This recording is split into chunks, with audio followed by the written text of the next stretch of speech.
Good morning, everybody. Happy Friday.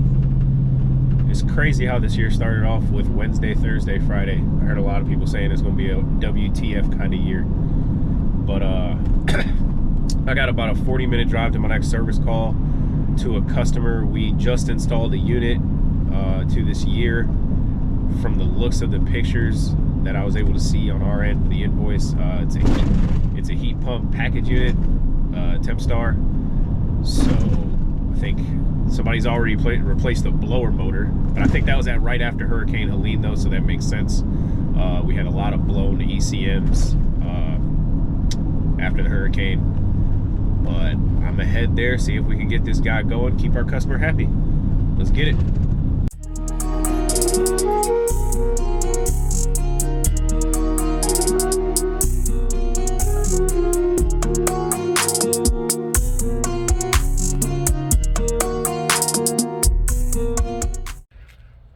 The guy is here because his truck is right there, but I've knocked on like there's 3 doors on this house and I haven't gotten an answer. But if I remember correctly, this is the package unit right there. So we're just gonna go try and attack this thing and at least see from around here if anything's noticeably wrong. I got the compressor running, but oh snap, yo, this thing's a defrost? The rest of the condenser isn't froze, but got a lot of frost right here. Oh my gosh, I haven't seen a condenser like that on a heat pump. Let's get this panel off. This isn't a new panel. This isn't a new package unit at all. Oh, there's 2 mini splits. I wonder if we did one of the mini splits here. I think that's probably what we did, because there's one over here, then there's one around the corner. But the last invoice that I saw was for a package unit, so I thought we put in a package unit here, but guess not. This thing is like stuck. There we go. Accumulator's froze. Pressure seems fine.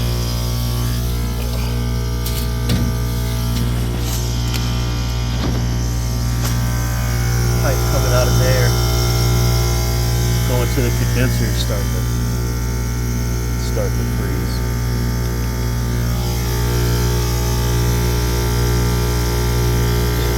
It's super cold.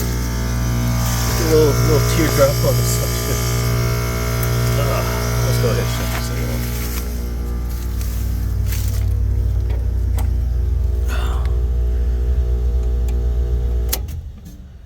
Heat strips can stay on. Not too worried about those right now. But I wonder if this thing is low. Gotta get my probes up out of here, see if I can probe up on here and see what it's doing.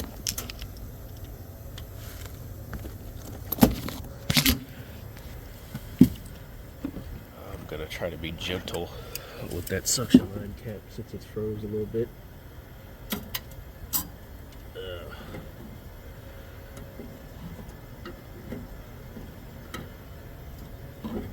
Should get enough. Nope, never mind. Be right back. I can definitely tell just right now with my equipment hooked up, the unit is low on refrigerant. How old is this thing?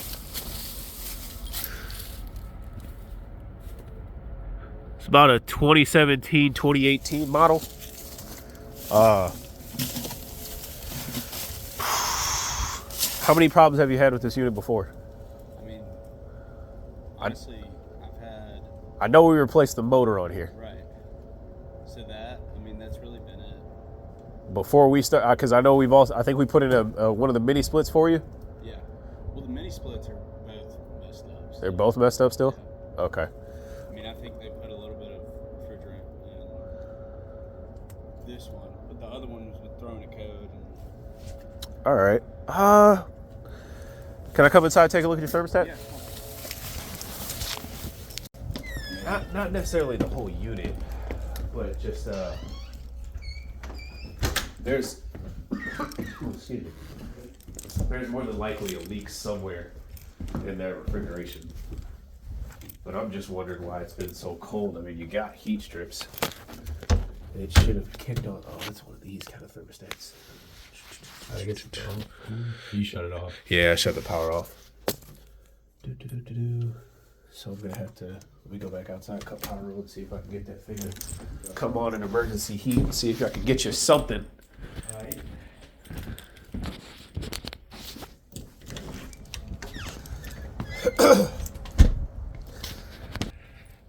That's one of the fancier, like, carrier thermostats, I think.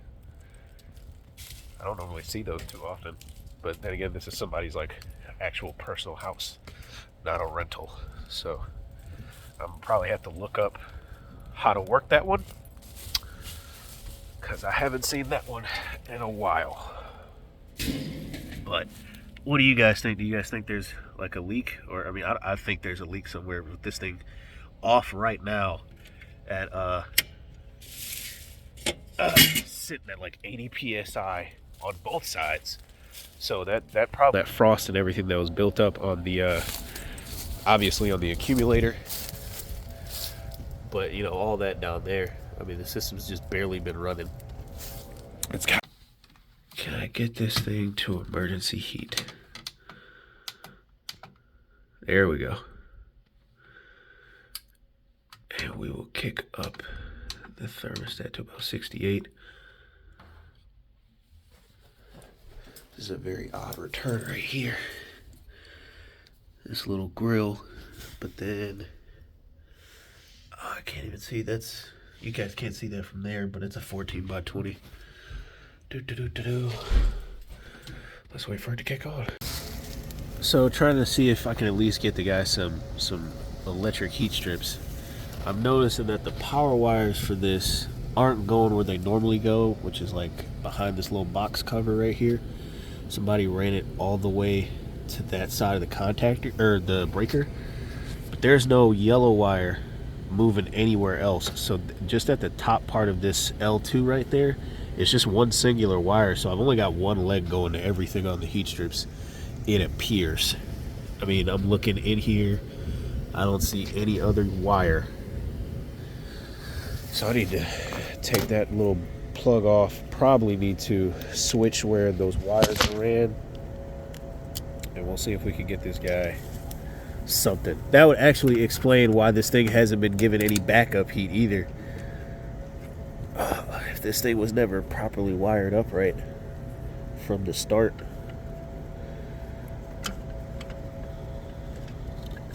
Yep, that's where the oh, I pulled the camera upside down. Wires should have been going there. They should have been going there. So I need to fix this. Well, I was wrong. This actually could have worked. Both of these breakers just needed to be on. This L2 is connected to that L2 by that little bus bar right there, and then the bar up under here goes to that L1, goes under that bar to that L1. So I just needed to turn those on.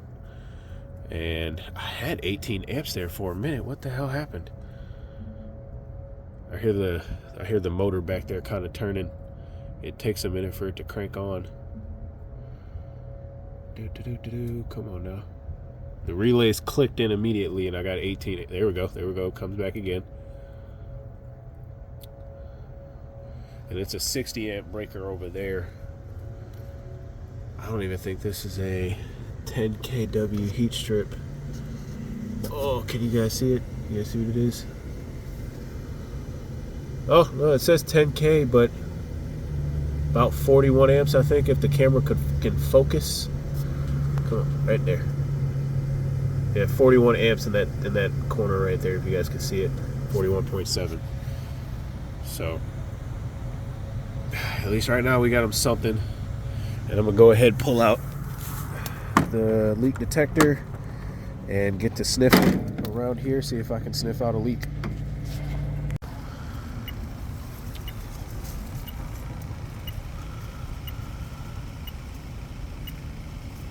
I swear it was there we go. It was just beeping over here somewhere. I don't think it's coming from here. Maybe. Hold on. Let me reset it.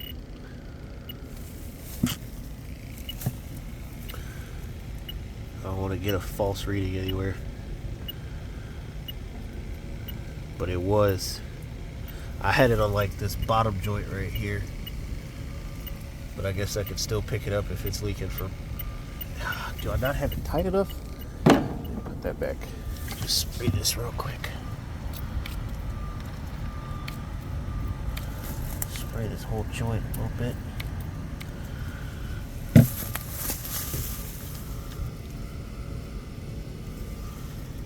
I could just try and twist it a little more, but it's pretty much as tight as I can get that.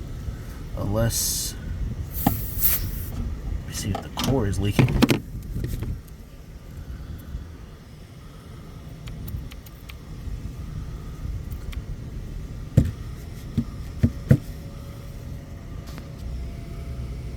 I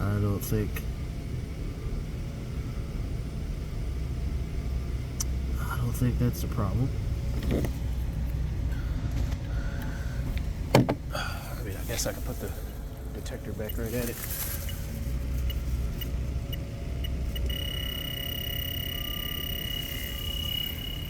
That's crazy.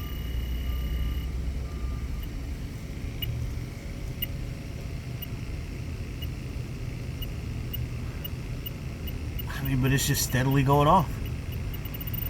So unless it's like a really slow leak coming out of there, I mean, I don't know. I'm not really seeing a bubble form.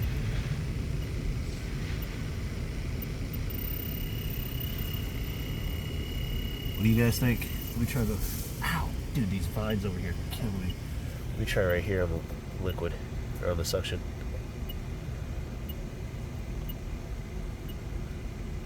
I'm not getting it anywhere on this. Maybe it is the core.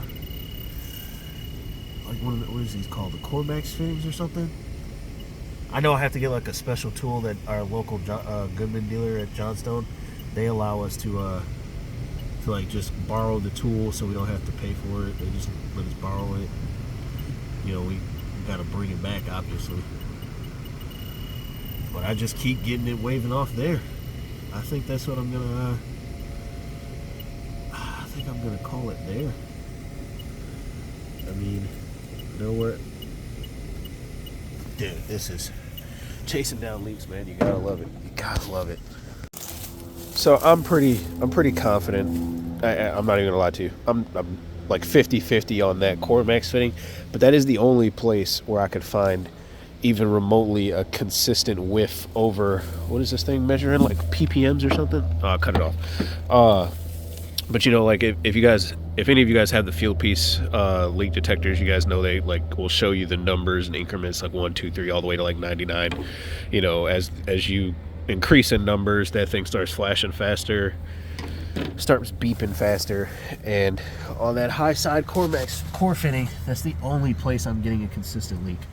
And it's kind of throwing me off because if I waved the tip of the wand anywhere near like this area, if I held it in the area for too long, it would pick up the refrigerant scent, but then like it would just be like a 1, you know, so then, but then I'd track it and it would just keep leading to there.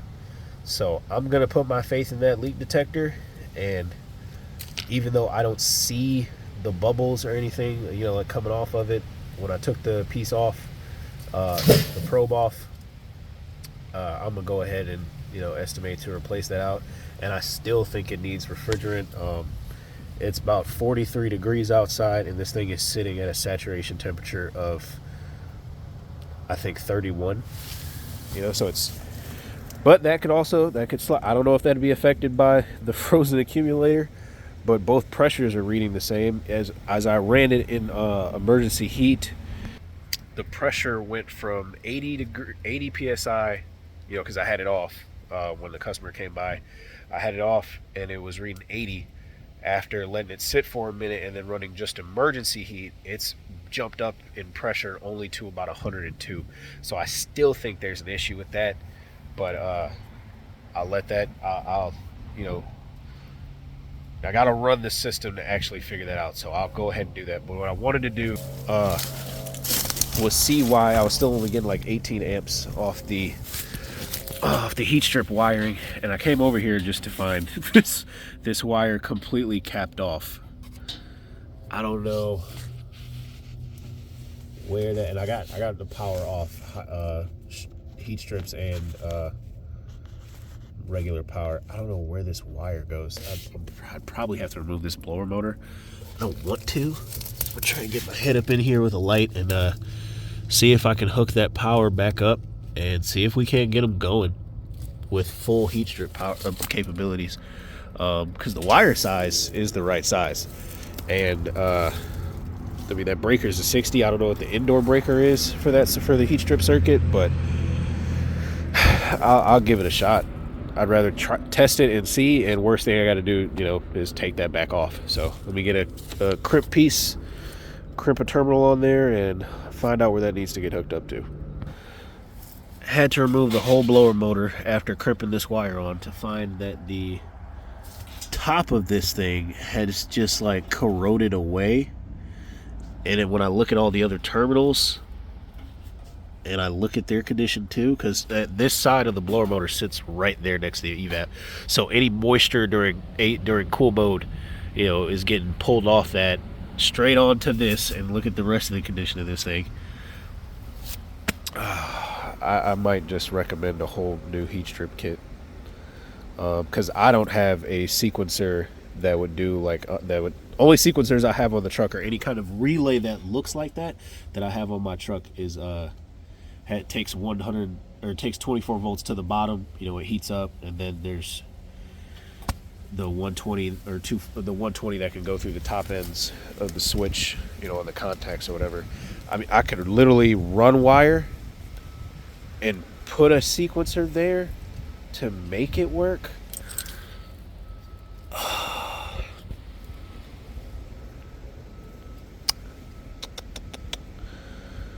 But then if somebody has to come back and replace, I mean, I don't know. I'll give him the option. I will give him the option. All right, so I got the high side clamp on the discharge line coming straight out of the compressor. Suction line for my low side clamp. Both probes are on. There's only 2 ports on here I can hook up to. I don't have the heat strips calling. I'm on a whole different, this is the heat strip circuit wiring, this is the condenser, everything else, fan motor like that. Right now it's pulling 12.81 amps. And looking at I forgot to get my little temperature probe out. My watch tells me it's like 40 something degrees, like low 40s. Let me put this in the shade. Oh, come on, Austin. I don't want it to get affected by the sunlight, because it'll affect the temperature on that sensitive little thing. But where is the cooling only chart? Oh, you're not going to give me any pressures for outdoors? I don't think there's a heating chart on here. I think this is strictly just for cooling.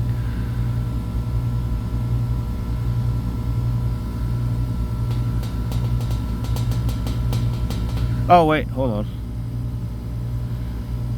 No, there's no way.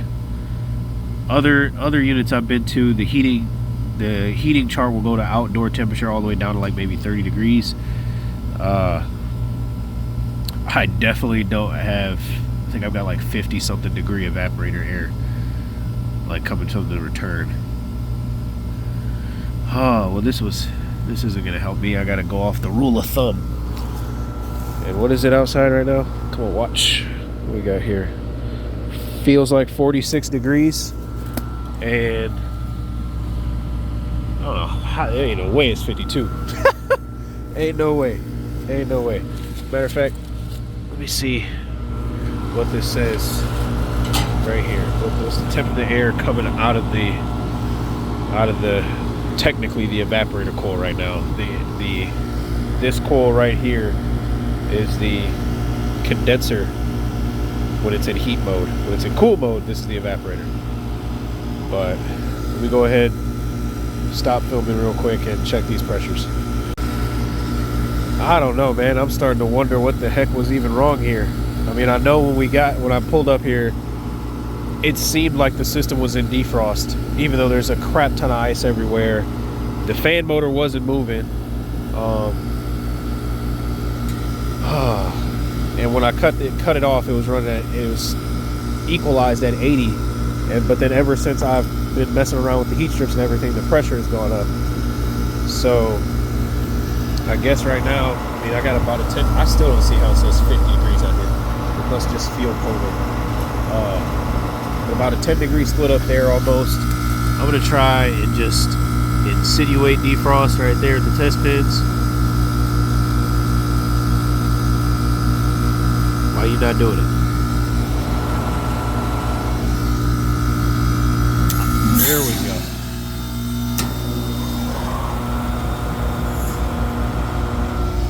What?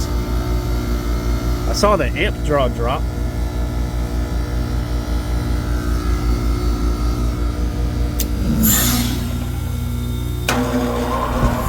I don't know if it's supposed to be doing that fast, because I'm not letting go of the needles. They're still jumped. We'll let them go.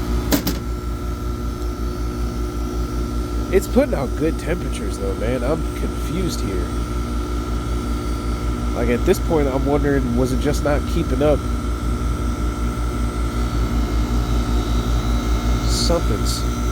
It was running in defrost when I got here. I'm so confused. Let me take a walk, put this leak detector up and my leak bubbles. I'm trying to think here. This is ridiculous. I don't understand this.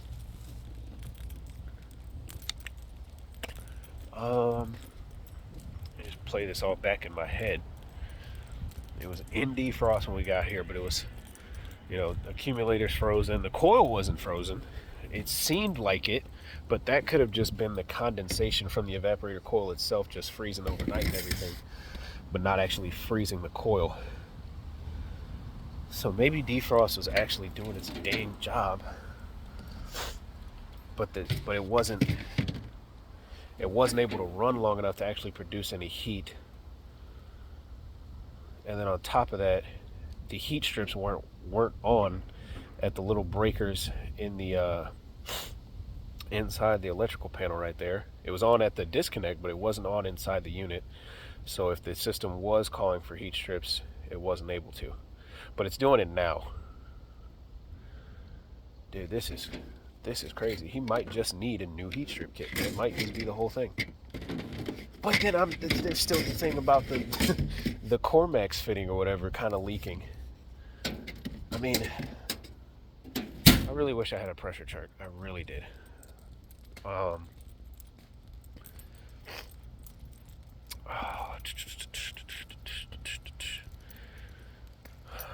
It's just so cold right now. What is that they used to say back home? Wind chill? Yeah, wind chill's making this thing feel colder than 50 degrees outside. Sunlight's definitely helping, but I just don't understand this. Dude, these vines are killing me. My God. I'm gonna just keep watching it. Yeah, 52. All right, you gotta be getting hit by the sun. Put you over there and see if that number's going down. 43. Let's wait a little bit longer. My amp draw went back up. It seems like when you switch it to defrost or switch it into defrost mode and it's running in regular AC mode, or at least the flow of refrigerant is in regular cool mode, the amp draw goes down. It's weird, but it's just what I'm seeing right now. Oh, it's not fun right now.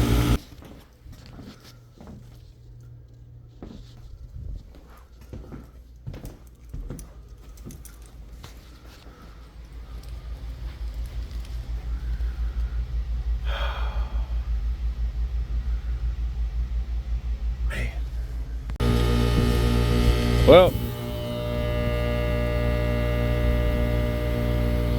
that's how, as soon as I start to pack up to leave, this starts to show its issue. That because I used my meter to find I did have 120 coming through the relay. I just took that wire off, checked that the ground had 120, and the common wire for the fan motor is up there. We got to get a new fan motor for this as well. Let me go run and tell this guy before he leaves. I gotta let him know that. I know y'all are gonna give me crap. Cause like looking in hindsight, I'm wondering like, man, how did I think that was a defrost issue? Cause I'm thinking about all units that I've come across in my couple years of doing this, where I'm like, where it has been a defrost issue. The condenser fan motor is normally spinning, and then the condenser is a complete block of ice. So I was thinking the wrong things, but the good thing is I figured it out. You know, found another issue that the customer wasn't even aware about, which it probably is the reason why it was super cold in his house. The heat strips probably would have kept it at a mild, you know, near temperature if both heat strips were able to work, and both of them were on. But man, that's crazy. Thank God that didn't end up being a callback. Like, hey, your technician left and, you know, it was running, but it's not running no more. Now I know why it would do that, because I was sitting there just like waiting to see if something was going to happen, see if the pressures were going to drop and it was going to start freezing again. I thought the board was going into defrost too early for a moment. You know, that's when I walked away and the fan motor cut off, but the compressor was still going. I didn't hear the swoosh that the reversing valve makes when it switches over. So I checked. I went from one end of the defrost switch to the other end. I got 0 volts, meaning that the switch was closed, so it shouldn't have been calling. And I'm like, I got no amps on my meter from the black wire coming off that condenser fan motor. I pulled the lead off the relay, checked it from there to ground, had 120. Checked from the other leg to ground, had 120. Checked across both, had 240, but the motor just wasn't running. So it cut off on internal thermal overload, which is ironic that it did it after I did all the diagnosis and had the system running for a while. Like, man, sometimes you can't just cut the system on, or cut it off, cut it on, see that it runs, and then walk off. You gotta sit there for a minute and just start looking at things and analyzing stuff. So that's what I'm taking away from this one. But it's the glorious thing about our trade, right? It's a new thing every day. With all that being said, guys, I hope you have a great weekend. If you stayed for the entire video, I know this one was a long one. I appreciate it. Drop a like, leave your criticisms. I don't mind it. It's funny sometimes. To all of y'all who flame my boss in the comments for not using a little popper. Oh man, it was fun reading those comments off to him. It was fun. But everybody have a good weekend. I'll catch y'all on the next one, man. Later.